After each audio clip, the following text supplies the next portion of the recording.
Okay, I'm freaking out a little bit. I was going to go and film the introduction to this video, and then Caleb Joseph replied to my video of me drawing him as a cowboy on Twitter, and I'm just freaking out a little bit because I've never been so excited in my life. It was a bit of a stupid video to do, but I had a lot of fun with it. So anyway, I'm here because I am about to embark one day late on the Easter Readathon. I don't think I'm going to get through 5 books in, what would I have now? I would have about 2.5 days. And one of those days I'm actually pretty busy during the whole day, even though I'm in self-isolation. But we're going to see, we're going to cross our fingers and try to get through as much as possible. There's only one prompt that I know for sure that I'm doing, which is Coraline, for the 250 pages prompt. And then for the other 4 prompts, if I get through 4 books, I have no idea. I'm going to read them all on my Kindle because I can't really go out and buy any new books. I don't have a to be read or anything. So let's see how we do this. Also, I'm sorry for the changing lighting.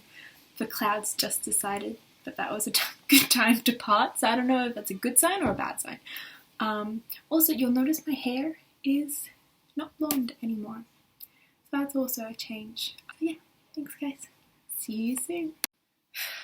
My hair is a mess because I've been reading for like a solid hour, which is awesome. I didn't actually think I'd have time because I celebrate Easter on a Saturday because I'm Swedish. But I'm officially halfway through Coraline. Just to start off with, I love the movie Coraline. Okay, I think the stop animation is incredible. I don't understand how they can even manage to do it, but it's awesome. I didn't even realize, but one of the characters isn't actually in the book, that is in the movie, so they added a character into the movie. I actually quite like that character, but to be honest, his role isn't that important. I'm finding this because obviously it's such a short book. The movie was able to expand on a lot of scenes, and the movie kind of makes it seem more magical, like because she has to crawl through that tiny little tunnel, and the tunnel's like all colourful, and it like really feels like she's being teleported into another world. So it's a lot more magical.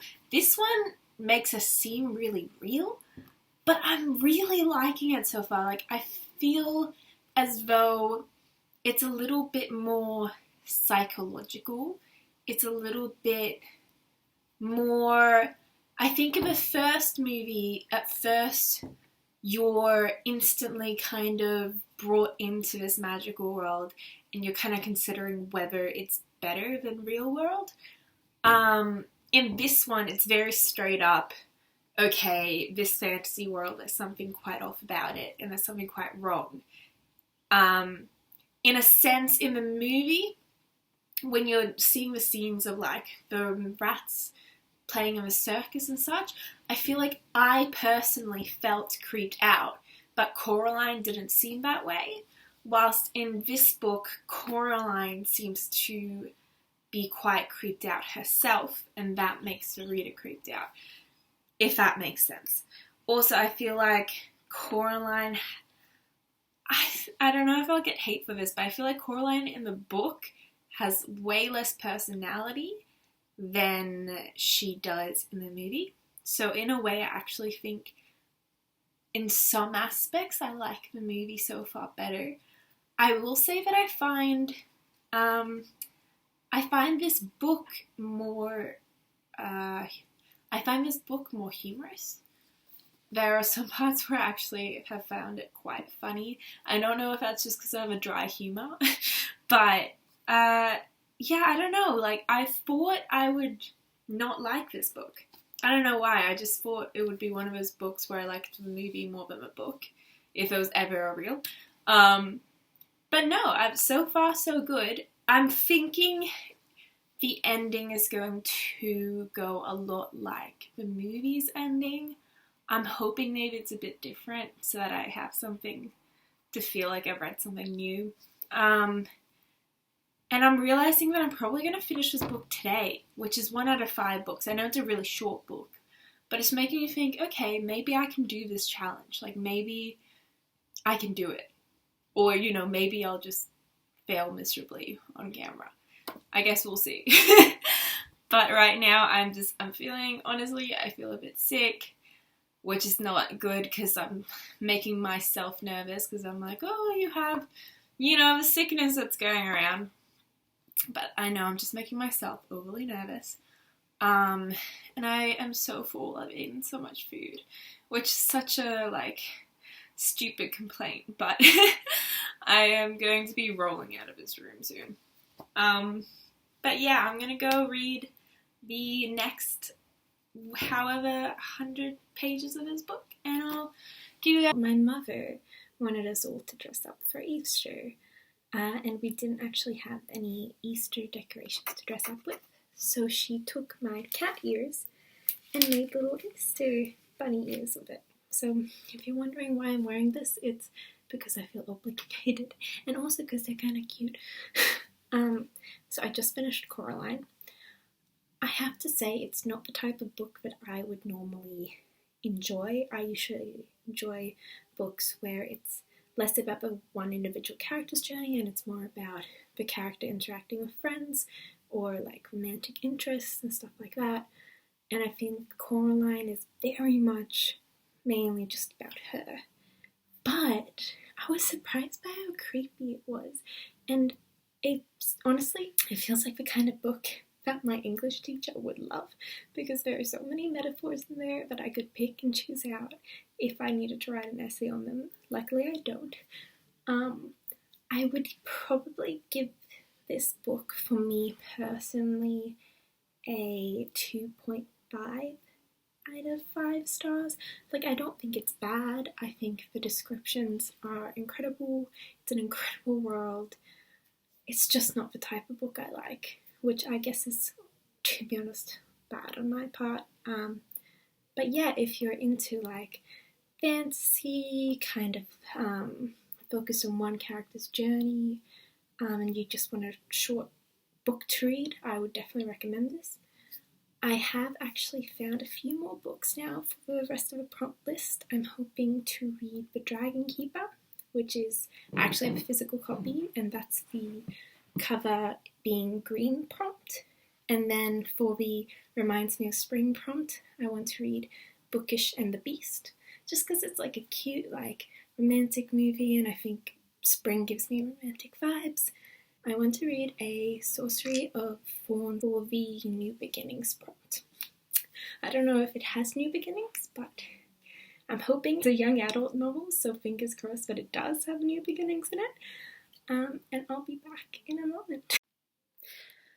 As you can probably tell, it is very early in the morning. I have read about halfway through The Vine Witch, which I've seen a lot of other YouTubers actually. The Vine Witch. I was going to do Bookish and the Beast, and then I realised that was actually the 3rd book in a series, so when I said that, I was, you know, totally messing up. Oh god, what is my hair? But, look, honestly, the first, like, 30% of this book was really hard to get through. Like, don't get me wrong, the world building is amazing. It's very descriptive. The writing is just incredible, I think, personally. And I think that's the biggest positive of the book, is the world building. But it was just so slow to get through for some reason, and I don't think anything's really started happening until about halfway through the book, and now things are starting to actually happen, which is making it go from like a 2-star rating to like a 3-star rating. But I just can't get around the relationship between these two characters. I don't know if there's meant to be a love interest or anything like that. I'm not going to spoil it, but if there is, I'm just really not feeling it. And also, the male character in this book has like like he gets it on for wine or something, I swear, because the amount of times they talk about wine in this book, and I get it, it's the Vine Witch, I should have known this was gonna come. And I love wine, but I just don't like hearing about wine for 100 pages straight. World building's amazing. You really do feel like she is a witch. There is something just that feels odd about the setting, like the time and location. I don't know if that's just me being weird. So yeah, I'm really struggling to get through this one. I think my favourite part about this one so far has to be Bakery Witch. I think she's really cool. She doesn't get like any book time at all, to be honest, but I mean, fingers crossed she will. Right now our main character's in a bit of a tricky situation, so let's see if she gets out of it. Hopefully when I come back to you, I'll have finished this book and not just put it down because I couldn't get through it. I officially finished The Vine Witch. The Vine Witch. Try saying that 10 times. And the first thing that I learnt is that I have no idea about wine. The words in that book I didn't understand because I don't understand how wine works. To be honest, I think the book is so well written. It has such amazing world building. It's just so disappointing because there's this relationship built between two characters that just kind of happens out of nowhere. It doesn't feel right, I don't think, personally. That's just my opinion. Obviously, everyone else might love a book and love the characters. That's fine too, okay? We can have different opinions. But no, I just thought it was too out of nowhere. And there's these two other characters who I thought were amazing, who don't actually get introduced until way later in the book. And I felt like most of the plot was very predictable. It wasn't actually until the very end that I thought that the story took like a creative turn. So I was originally going to rate this 2 stars, I think just because it was just a bit too slow for me, and even though it was so well written, there was just some stuff that was really lacking for me personally. But I decided to give it 3 stars, maybe 4 stars, 3.5 maybe. It's so well written. It's got amazing world building. It's very creative, very new. It's clear that whoever wrote it, who I can't remember at the moment, put a lot of research and a lot of energy into the book. And I think that's very admirable. I just feel like the character relationship that was built was just a bit off. I feel like the plot was a bit too predictable, personally, but I did love the witch elements. So I think, yeah, overall, a bit of a slow read, but still really fun. The next book I'm reading is either going to be DragonKeeper, the green cover one, or Sorcerer of Thorns, which I have on my Kindle. And I'm just really hoping that those are more entertaining. I think DragonKeeper is going to be, because it's a children's book, I think this one's going to be a lot faster to read, which I'm excited for. But yeah, let me know, what did you guys think of the Vine Witch? And can you say it properly? Because I definitely can't. So it's early in the morning again, and I've just gotten through halfway of DragonKeeper, and it is a lot quicker to read than Vine Witch, which is awesome. It's also got a lot more action, which is really nice. I'm finding that I don't like the main character, but I can at least appreciate that she has a lot more personality. And I'm liking the interactions that she's having with the dragon in this book. Like, it's very dynamic.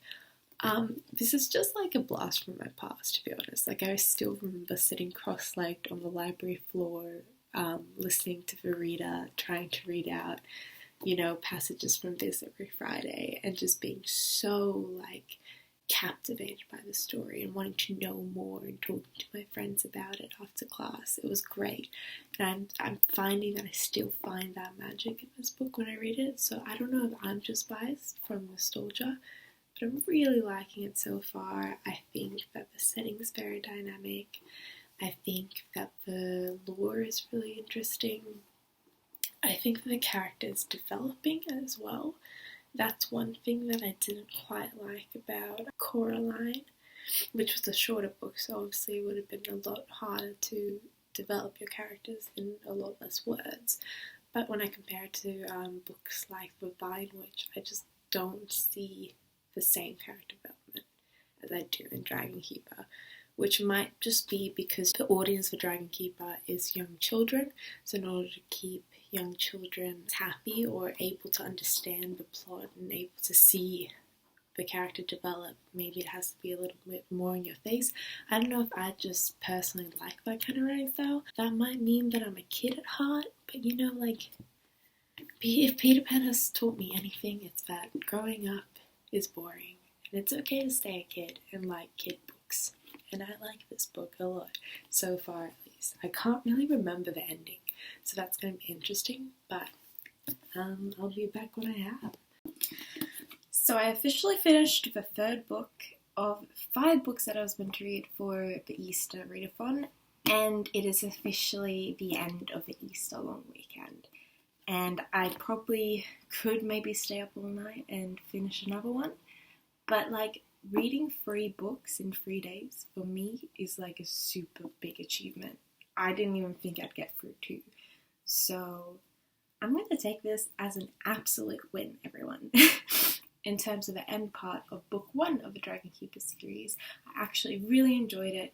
I love it because each start of a chapter, for example, has a little blurb where it just takes a sentence from a chapter that's really exciting and puts it at the start. And it just, every single time that I was going to end my reading session on a chapter, I would read that little passage and be like, oh, I need to know what's going to happen next. So I really liked that aspect of it. The more I read it, the more I kind of thought like maybe this wasn't a children's book. Maybe this was actually made for children older than what I was when I read it in the library of my primary school. But yeah, I'm actually really excited to start the second one of a series. I don't know how many there are. I think there's maybe 4 books in the series, and I really enjoyed it. It gave me like good friendship vibes, and there was a lot of entertainment in it. I'm actually going to give it 4 stars just because it was so easy to read. It had a lot of characters that I found really interesting, and I found myself really rooting for the main character in this one. So yeah, if you like dragons and you like kind of historical fiction that kind of feels more like it's in a fantasy world than, say, traveling back in time, then I definitely recommend this because it just feels like our reality but warped around, and it's just really interesting the amount of fantasy elements that are integrated into this novel. So yeah, I would definitely recommend it if you like dragons and you want just like a quick, easy read. I really enjoyed Easter Readathon. It definitely pushed me. I don't think I've ever done anything like it before. I've never tried to complete 5 books in 3 days. To me, that's always like felt like something that was unachievable. You know, I can tell that, you know, if I put my effort into it, I can actually start reading, which means I have absolutely no excuse for why I'm not reading all the time now. But yeah, I've hoped you guys have enjoyed watching this video, and tell me if you guys did an Easter Readathon or if you even read any books during the Easter long weekend. And I'll see you next time.